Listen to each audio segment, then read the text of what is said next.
In the 7th year with Alaric, he still wasn't willing to marry me. One day I said to him, "Alaric, I am ready to get married." He raised his eyebrows lightly, not knowing if he had heard the words clearly. "Alara, the company is currently in the IPO stage and we are all extremely busy, so I don't want to discuss this trivial topic with you for now." I smiled calmly. Perhaps in Alaric's eyes I was pressuring him into marriage, but I was indeed getting married, and the person I was marrying was not him. "It's okay. You go ahead with what you're doing. I just came to let you know." He heard my words and finally fixed his gaze on me, looking for a long time. He once looked at me like this without blinking. The only difference now was perhaps that the fiery gaze in his eyes had dimmed and lost its luster. Alaric and I were college classmates. Today marks the 7th anniversary of our acquaintance and love. 4 years of university and 3 years since graduation. He must have long forgotten what day it is today. From the initial passion like fire to the current indifference like water. After being his girlfriend for 7 years, I still couldn't wait for him to say the words, "Marry me." I am not a fool, nor am I a woman who knows nothing. When a man drags you along for 7 years, it signifies many things worth delving into. Alaric was taken aback for a moment, but he still spoke up with a hint of impatience. "Alara, I've said it before. Once the company goes public, I will marry you. Please don't keep bringing this up repeatedly." He glanced at me coldly and said, "Is that really how you want to get married? Are you afraid you won't be able to marry at all?" A few simple words suddenly sent a chill throughout my body. During the 4 years of university, our days were far from as good as they are now, yet they made me feel very fulfilled. We dreamed of the future together, taking on odd jobs to make money in our spare time. Often we shared a single box of rice for 2. He would give me all the meat dishes, and then he would swallow the remaining broth and spices with the rice. At that time, Alaric said we would get married after we graduated. Later we graduated and started this company. Many times when we passed by a jewelry store after work, Alaric would always point at the diamond rings inside and say to me tenderly, "Once our company is stable, I will definitely buy the most expensive ring from this jewelry store to propose to you. But now the company is stable and we have made money." What he said has turned into marrying me, once the company goes public, pushing it from tomorrow to the day after tomorrow. I don't even know which words about marriage from Alaric are the truth. I looked up at him and murmured, "Alaric, it's been 7 years. We've been together for 7 years. On the man's indifferent face, a trace of emotion finally appeared. He crossed the desk in front of him and tightly embraced me. "Alara, I know you've been waiting for a long time, but now is a critical moment for the company. I can't be distracted. I must put all my energy into work. This is a company that we worked so hard to establish and we have finally come this far. You should be able to understand me, right?" This time I didn't respond. I could only feel the nausea in my heart threatening to spill out uncontrollably. I am not a fool. I know his hesitation as he keeps pushing me away. I also know where the scent of perfume coming from him originates. In Alaric's eyes, childhood sweethearts are the most touching existence. He is willing to go to any lengths for his childhood sweetheart. 6 months ago, he suddenly hired a female secretary. At that time, I was quite curious about what kind of woman could attract Alaric's special attention, as he was usually indifferent to other women. However, I didn't care too much about the matter because I chose to trust Alaric and to trust our feelings. Not long after, I heard news again. It was a call from a partner. Alaric had offended the partner for the sake of this secretary. When this incident broke out, Alaric had a rare, large fight with me. I asked him in confusion, "It's just having a drink, what's the big deal? Mr. Holloway didn't do anything too outrageous. Besides, when the company was just starting out and we were discussing cooperation, you even took the initiative to have me come out for drinks." As soon as the words fell, there was a loud bang. Alaric, with a cold face, slammed his phone down right in front of me. Shattered glass shards flew, cutting into my ankle. "That's what you should do. Don't treat everyone like you. Without a hint of femininity. Are you really such a vicious woman? Sutton is still so young, and you want to let this bad influence ruin her." In that moment, my head felt as if it had been struck by a hammer. Standing dazed in place, Alaric's cold words kept surfacing in my mind.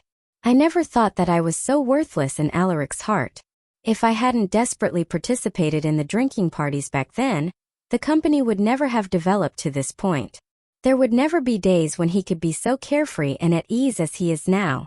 After that argument, Alaric and I didn't speak a word to each other for a whole month. Finally, on his birthday, I took the initiative to admit my mistake. I personally made a birthday cake for Alaric, but when the cake was delivered to the company, I found out that he had already celebrated his birthday sweetly with his secretary. From that day on, I realized that his secretary, Sutton, was actually his childhood sweetheart, and he could put me through all the embarrassment for her sake. A sudden sound of footsteps interrupted my thoughts. In the office, Sutton pushed the door open without the slightest pause. Finding her holding my Alaric, he instinctively pushed me away and stood up straight. I frowned slightly and deliberately said, "Secretary Sutton, don't you ever knock before entering the president's office?" Sutton replied with a look of grievance, "Alara, I've always been like this. Mr. Alaric also said I don't need to knock when I enter the office." Although the answer had long been in my heart at this moment, my nose couldn't help but feel a bit sour. Sutton truly is the most special person to Alaric. At first, Alaric was extremely angry and scolded me for pushing the door open without knocking. He would say, "You have no sense of propriety at all. This is the company, not my home." Then, a new rule was specifically announced within the company: to knock before entering. Perhaps sensing that I was in a bad mood, Alaric stood in front of me and only spoke after letting Sutton out. "Sutton is still young, and there are some things she just can't remember. Please don't deliberately target her." Every time I hear Alaric say this, I can't help but laugh. When he says still young, she is only 3 months younger than me. Because of his blatant favoritism, I smiled this time to show that I was aware, but secretly my hands had long since clenched into fists. I have to admit that in Alaric's heart, Sutton and I are on completely different levels. I straightened my collar and calmly said goodbye to Alaric. "I've said everything I needed to say today, so I won't disturb you any longer. I'm leaving now." He frowned. It seemed he had completely forgotten what I had just said. Seeing that I was about to go out, Alaric couldn't help but ask me, "Alara, what did you just say? I didn't quite catch it." A wave of sourness instantly surged to my eyes. As I took a deep breath and was about to repeat what had happened, Sutton pushed the door open once again. She paused for a moment and stuck out her tongue at Alaric, looking sweet and adorable. "I'm sorry, Alaric, I forgot to knock again." Alaric smiled indulgently and patted her on the head. "It's okay. What is it this time?" "Alaric, it's already lunchtime. I heard there's a really good Japanese restaurant. Would you take me there?" Alaric agreed without any hesitation. He forgot that I still had unsaid words. Before leaving, Alaric suddenly turned around. "Alara, it's noon. Do you want to have lunch together?" I was momentarily stunned, a bit dazed. When was the last time I had a meal with him? Since Sutton appeared, it seems that his world has become only about her. Coming back to my senses, I smiled and declined. "No need. You all go ahead. Some things may have long lost the chance to continue." After leaving the company, I walked straight towards the parking lot. After getting in the car, I realized that I had unknowingly been crying. I wiped away my tears haphazardly, took a deep breath and called home. "Good daughter, why did you suddenly think of calling Mom today?" I held back my choked voice. "Mom, I agree with the family's opinion. I can marry at any time." "Really?" Mom's surprised voice came through, and soon she sighed again, advising me. "Mom knows you have a boyfriend you've been with for 7 years, but after all this time he still doesn't want to marry you. As women, we don't have many 7-year periods to wait. Once youth is gone, this man will be even less likely to marry you. However, that being said, Mom still hopes you won't act on impulse. Marriage is a significant matter and cannot be taken lightly." At this moment, I could no longer hold back my tears. "Mom, I know. I wasn't impulsive this time. I'll listen to you." After hanging up the phone, it took me a long time to calm down. I touched up my makeup and then headed to my destination. When I arrived at the restaurant, I frowned. I didn't expect the location I had booked to be a Japanese restaurant. It couldn't be such a coincidence that I would run into the person I least wanted to see. Just as I walked into the hall, Sutton's voice came from behind me. She looked at me with a proud expression, smiling brightly. "Alara? How did you end up in this Japanese restaurant? Just now Alaric invited you and you refused, so how come you're quietly following us now? You wouldn't do this on purpose just to embarrass Alaric, would you? I didn't say anything, nor did I intend to get entangled with her. Just as I frowned, the phone in my hand vibrated. The private room number was sent over and coincidentally, it was right next to Alaric's booth. Elara! Sutton called out to me, running up and blocking my way. These days the company has been preparing for the IPO and Alaric is already extremely busy. Can't you stop bothering him so he can have a little ease? And it seems like you are already in your 30s, right? Most people your age are already married with children. Instead of bothering Alaric all day, why not think about how to live the rest of your life properly? Even I, no matter how dull, could tell she was provoking me again. I stopped my footsteps and looked toward Sutton with a gaze that was calm yet carried a hint of disdain. Is this the tone you use when speaking to company leadership? Even though I am no longer employed by the company, I am still a shareholder. Who gave you the right to speak to a shareholder like this? Moreover, this is between Alaric and me. When did it become your business to interfere? The fierce aura made Sutton involuntarily take 2 steps back. She hadn't expected me to have such a strong attitude. Feeling embarrassed, she bit her lower lip and said firmly, "What I said is all true. If you can't even accept these facts, what right do you have to be a shareholder? Moreover, Alaric and I grew up together. We were childhood sweethearts. He has said that in this lifetime he will only marry me and I am his wife. Why can't I take charge of this?" Saying this, she glanced behind me and without waiting for me to speak, put on a pitiful expression. "I'm also thinking of the company. If, Elara, you're still not satisfied, then just fire me. With me here, who dares to fire you?" Alaric walked out of the booth, his aura very low. After giving me a cold glance, he said, "Elara, Sutton is just a young woman who came here to work away from home. Can you tone down your attitude and not take out all your frustrations on her? If you have any discomfort or dissatisfaction, you can come directly to me. Don't make things difficult for Sutton." He immediately took me as the culprit without even asking, and an indescribable sense of frustration surged in my heart. I closed my eyes, forcibly suppressing the bitterness, and let out a deep breath. "Alaric, aren't you going to ask me why I'm going to fire her?"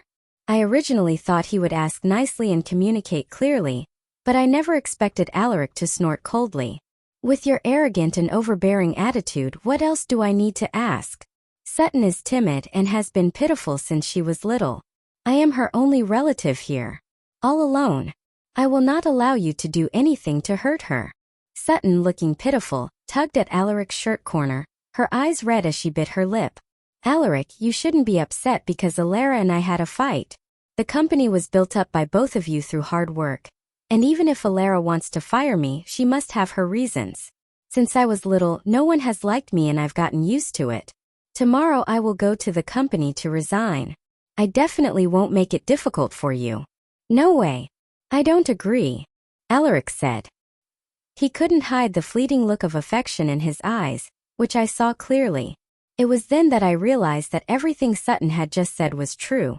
At that moment, Alaric glared at me fiercely, his voice sounding like a ferocious beast. "Elara, apologize to Sutton." I looked at Alaric in disbelief.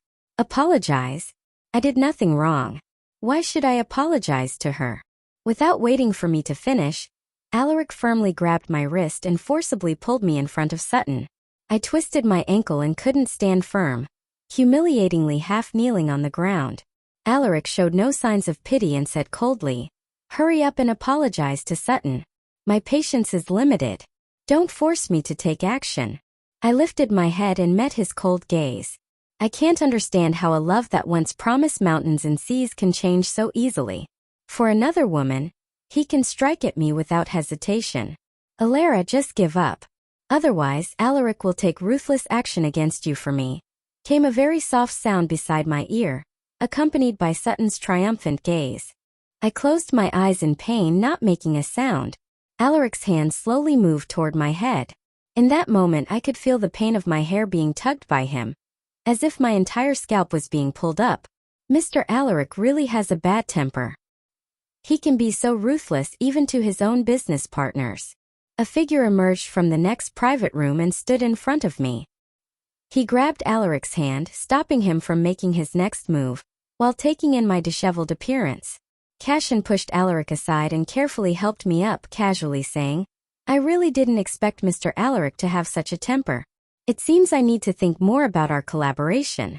I don't know if it was my illusion, but just as Cashin helped me up, a fleeting cold glint passed through his eyes. It was as if he was standing up for me. Before I could say anything, Alaric's expression changed. I had heard of Cashin. He is the president of the Vanderbilt Group. The company wants to successfully go public, so the urgent task is to secure a major deal with them. Alaric has been working hard for a long time trying to get connected with the Vanderbilt family. I never expected that an accident would happen today. Mr. Cashin, you misunderstood. This is just a conflict arising from the interactions among employees. I am merely mediating the conflict, Alaric said, cautiously trying to please him. Sutton, crying and sobbing, interjected. "Mr. Cashin, please don't blame Mr. Alaric. It's all my fault. I was the one who made Alara angry. I hope Mr. Cashin won't hold it against our company because of me. These days Mr. Alaric has been busy with company matters. We sincerely want to cooperate with your company." Before Sutton could finish, Cashin sneered. "Do you think you have a say here? The president and shareholders of your company are all present. What right do you have to say these things to me?" The indifferent atmosphere made it unsurprising for Sutton, who was pretending to sob, to burst into actual tears. Alaric didn't dare to say another word. He hurriedly pulled her away. I stared blankly at the man who had once been so servile and was now fleeing in disgrace, suddenly feeling as if I had been fed to the dogs for these past 7 years. The Alaric of the past was so full of vigor. The Alaric of today is just hard to look at. Watching his departing figure, the Alaric who once resided in my heart has now completely died. I was taken to the next private room by Cashin. After finally stopping the tears in my eyes, I expressed my gratitude. He slowly poured me a glass of water without saying a word. It took nearly 10 minutes before he finally spoke. "Let me formally introduce myself. I am Cashin, the president of the Vanderbilt Group, and also a student of Mrs. Thorne." He paused. "I heard from Mrs. Thorne that Ms. Alara has plans to get married soon. I wonder what kind of requirements she has for her partner." My cup of water suddenly froze in midair. I instinctively glanced at the room number revealed on the door. It was only after some time that I realized the person I was set up with for this blind date was the man in front of me, and the Mrs. Thorne he mentioned is my mother. Even the name Cashin suddenly became unusually familiar. Understanding all of this, my cheeks flushed. Nothing is more embarrassing than making a fool of yourself in front of a blind date. "Hello, Mr. Cashin. I really didn't expect it to be you today," I stammered. Cashin smiled and, not surprised by my reaction, teased. "I heard from Mrs. Thorne that your boyfriend, whom you've known for many years, was Alaric. I have to say, Ms. Alara is very beautiful, but unfortunately, her taste is not very good." I had just mustered quite a bit of courage only to have it instantly dissipate with his words. He is right. My judgment is indeed poor. At first, I did not easily agree to Alaric, but under his repeated attempts to please me, I gradually fell into his trap. In the past, he would remember my menstrual cycle and make me brown sugar water. He would remember my birthday and give me 1,000 paper cranes he had folded. But now everything has changed. He only cares for Sutton, leaving me feeling embarrassed. I raised my head to look at the distinguished man. "You should be aware of my situation by now. If you have no objections, I can get married at any time." After leaving the restaurant, I declined Cashin's offer to see me off and took a taxi home alone. This so-called home is actually the rental apartment we have been living in since we graduated. When I initially made up my mind to be with Alaric, I begged my mother to secretly lend me money to buy this house without Alaric knowing. I remember the day the truth was revealed. Alaric cried, choked with emotion, tightly holding me and saying he would never let me down in this lifetime. Memories of the past rolled through my mind. I smiled as I threw a tie from the table into the trash can. It was the gift I bought for Alaric for our 7th anniversary. Since I was preparing to leave, I began to pack my luggage. I took everything I could carry and threw away everything I couldn't. I don't want to leave behind any ridiculous memories. Nor do I want the things that once belonged to me to have a second owner. I ran up and down the stairs with boxes twice. Just as I was breathless and returned to the room, Alaric also came back. He appeared in front of me holding a packaged gift box in his hand. With a face full of guilt, he stepped forward and apologized to me. Alara, I'm really sorry. I was impulsive today. I didn't hurt you, did I? Alaric reached out his hand, wanting to touch the tips of my hair that he had just pulled. I instinctively dodged away, expressionless. Some things have reached a point where an apology is no longer necessary. I believe he is also clear about that. The man pressed his thin lips tightly, his eyes revealing a hint of disbelief. He must have found it hard to believe that I would actually reject his goodwill. Once upon a time, as long as he showed a hint of kindness, I would rush into his arms like a moth to a flame, disregarding everything. I think this was also the source of the confidence that allowed him to harm me without restraint, the certainty that I could be salvaged in any situation. Alara, don't be like this, Alaric pleaded. I admit that today was all my fault. I swear that from now on I won't be as impulsive as I was today. You have no idea how much I wish I could chop off this hand of mine. The fact that it actually hurt you is simply unforgivable. Alaric swore solemnly, shaking the right hand that had just pulled my hair. I smiled and picked up a fruit knife from the coffee table, handing it to him. In response to his bewildered gaze, I said, "Then go ahead and do it. I'll be watching." The man stood there foolishly with the fruit knife in hand. Alara, what do you really mean? What I mean is that we are completely done. Please don't show up in front of me again. I'm planning to sell this place, so please take your things and leave. Alaric was taken aback for a moment. For many years, my deep love for him made it hard for him to accept my questioning. It's impossible. How could you bear to leave me, Alara? You should know when to stop. Some words, some actions, once done, they cannot be taken back. I raised my head slowly, forcing my gaze back to look at Alaric with a cold snort. I've said what I needed to say.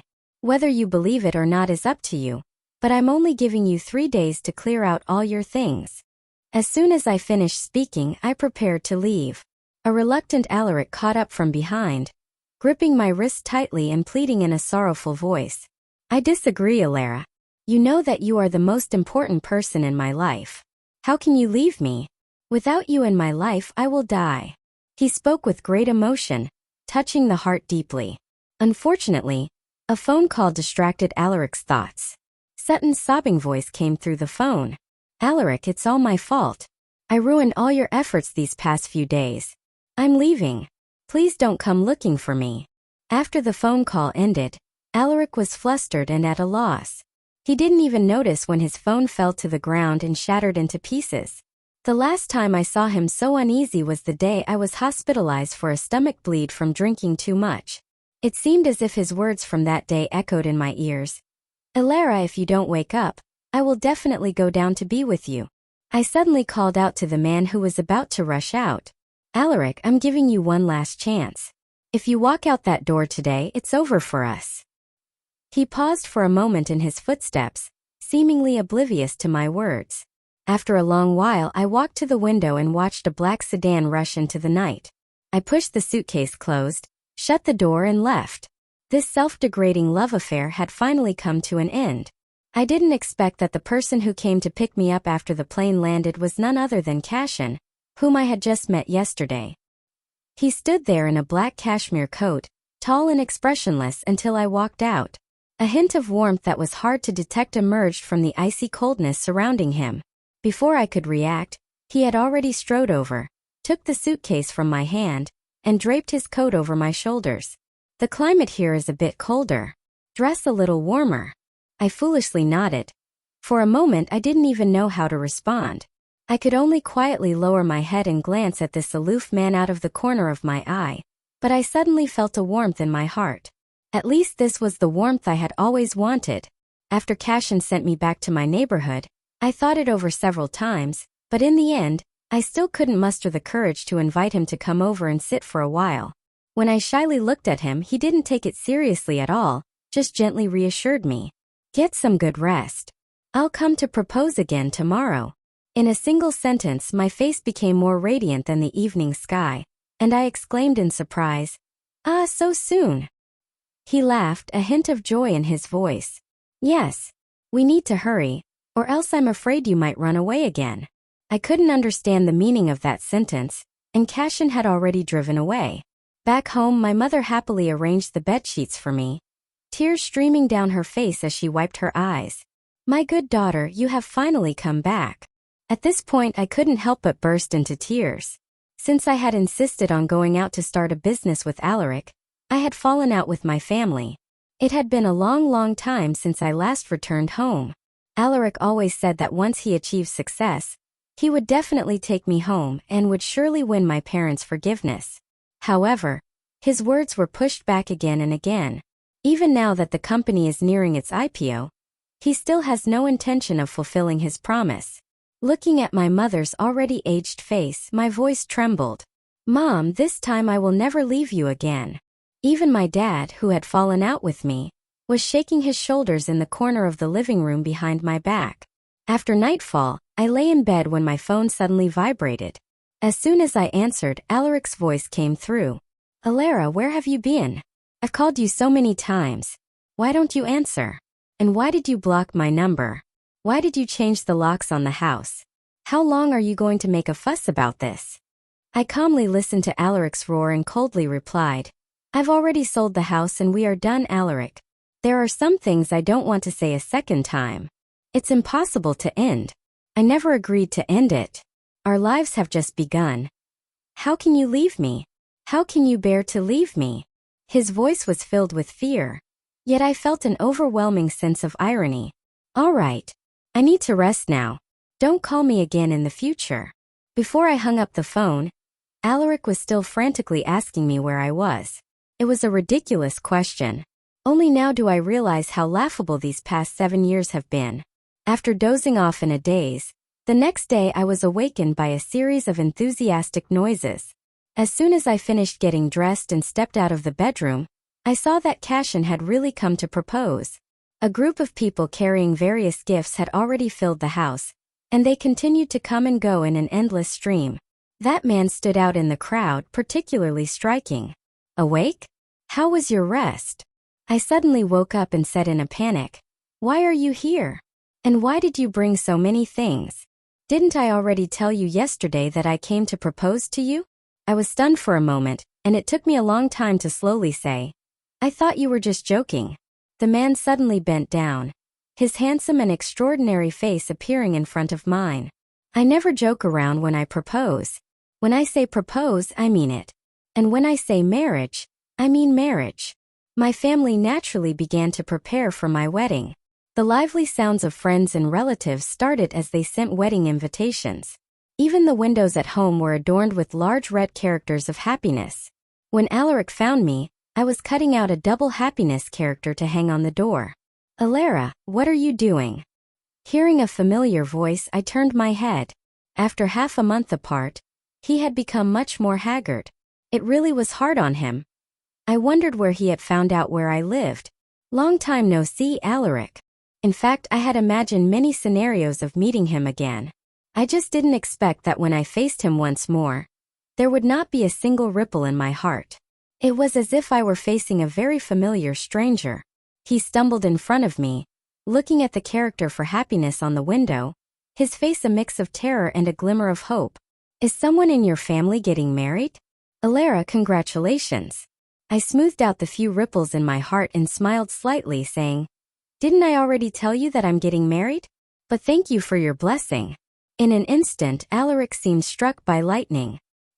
He ultimately couldn't steady himself and fell to the ground.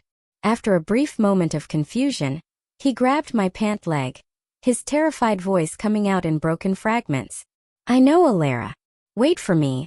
I will go buy a set of groom's attire right away. We are getting married. This time we will definitely get married.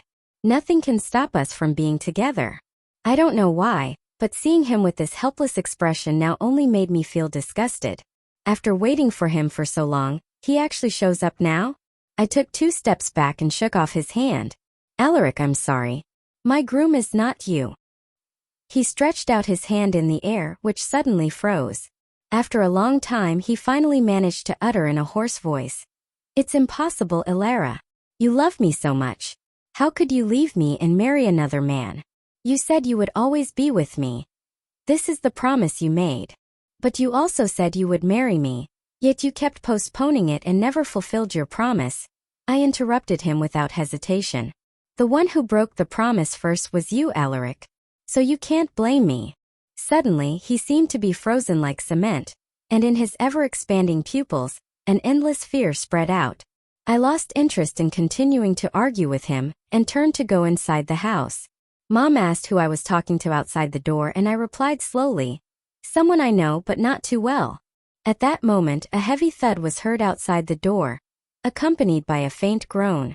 I calmly pushed my mother into the house and continued discussing my marriage. Until the next day when I opened the door to take out the trash, Alaric was actually curled up in the hallway. Seeing me, he immediately struggled to get up. "Alara, give me one more chance. This time I will not let you down." He spoke so pitifully that he wasn't even prepared to keep his last shred of dignity. "Otherwise, I will keep watch at your doorstep and I won't let you marry anyone else. I really can't understand this man. When I no longer want you, why do you have to act as if you were deeply in love with me and can't live without me?" Ignoring the somewhat manic Alaric, I directly called the police. When he was taken away, he still called my name as if he had gone mad, saying he loved me over and over again. In the days that followed, Alaric did not appear again, until the day of my wedding. Alaric showed up at the ceremony dressed in a groom's outfit. In the crowd he stumbled towards me, holding the diamond ring he had promised me back then. "Alara, look at this diamond ring I bought. We can get married." I looked at the diamond ring in his hand with a cold smile. I extended my hand, gesturing to the larger, more dazzling ring already on my ring finger. "Alaric, why should I give up this diamond ring for someone like you who has nothing?"